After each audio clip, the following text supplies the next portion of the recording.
My name is Kingsley and I'm 30 years old. I've been married to my wife, Lily, for almost 6 years and she is 28. We met at college and were instantly drawn to each other. After a while, we began dating and by the time we were done with college, we immediately got married. We both had great jobs and our relationship was absolutely amazing. For the first 4 years of our marriage, everything felt like the honeymoon phase, and then in the 5th year, things started to change. She began acting differently, and I knew I needed to act right then and there.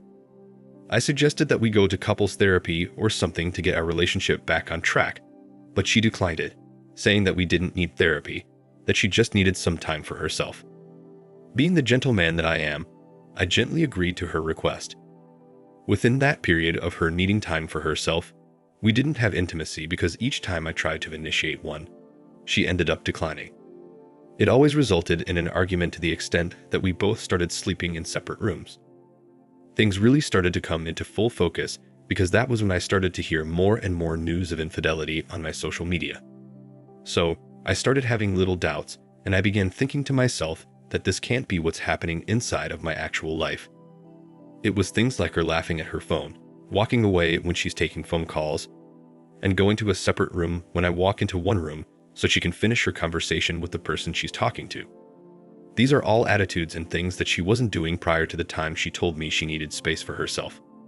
So, at that point, I knew for a fact that she could be cheating, but I didn't have any proof yet.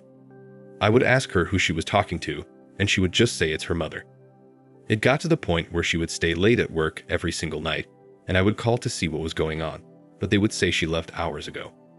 So that means she wasn't at work when she said she was at work.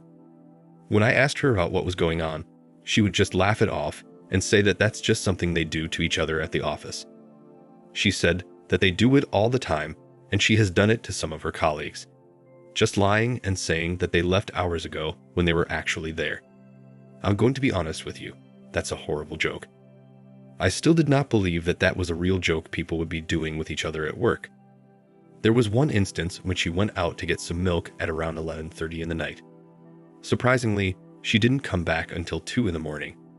And the crazy thing about it was the fact that she did not have any milk with her. This right here made me know for a fact that something was up. Now, this is one thing that I can pass on to everybody with all my years of experience in dating. If you think that your significant other is cheating on you, please go ahead and hire a private investigator. They're really good at what they do, and I know for a fact that they will get some evidence that will help you in your later divorce. So, I most definitely hired a private investigator, and I got a whole lot of evidence, and then I waited. I know what you might be thinking. Why would you wait until later on to confront somebody? Well, her birthday was just a few weeks away, and I needed the confrontation to be on her birthday celebration where there would likely be more than just the both of us together. I wanted as much evidence as possible to hand off to my lawyer.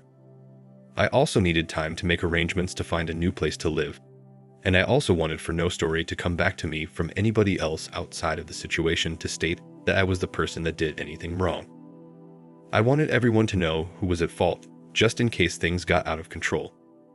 As her birthday drew near, I asked about her plans for it, but she said she wanted me to go out and celebrate with my friends, and that she wanted to be alone at home and relax since she had to work on her birthday anyway. She also said that she did not want to be reminded that she was aging. I don't know why she thought it was a good idea for me to go and party for her while she stayed at home, but since I was already aware of what's to come, I consented to her request. The reason I asked about her plans was so I could also keep up with my plans to expose her affair. I planned to show her the evidence I had gotten of her and her lover in the presence of everyone, and I decided to throw a surprise party for her since she was going to be alone at home. I suspected she wanted to have a rendezvous in the house with her lover, but I didn't think much of it because, either way, she would still be in for a surprise. In the days that followed, I acted as though nothing was wrong with us, and I was careful with my interactions with her so as to avoid suspicions. 2 days to her birthday, I called up 2 of our close friends, male and female, and informed them about her upcoming birthday so that we could set up a surprise birthday party, and that they should not inform her about it since I intend to make it a surprise.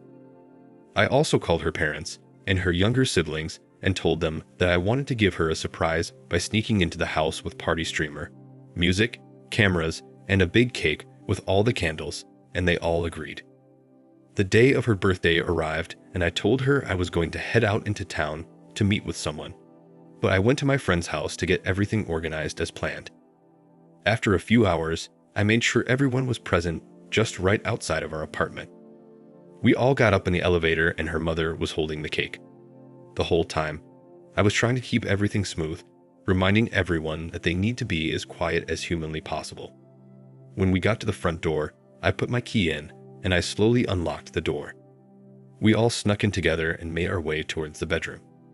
The brother and others were holding the camera, and her friend holding half of the birthday cake with the mother. I looked back at everybody, and they were all grinning from ear to ear, ready for the surprise of the woman they all love. I threw open the door, and we all yelled surprise at that exact moment. Shockingly, the surprise was on us all.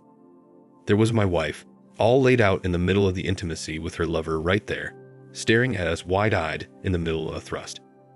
Her mom dropped the cake, the sister screamed, the father trying to cut the camera off. I was just horrified.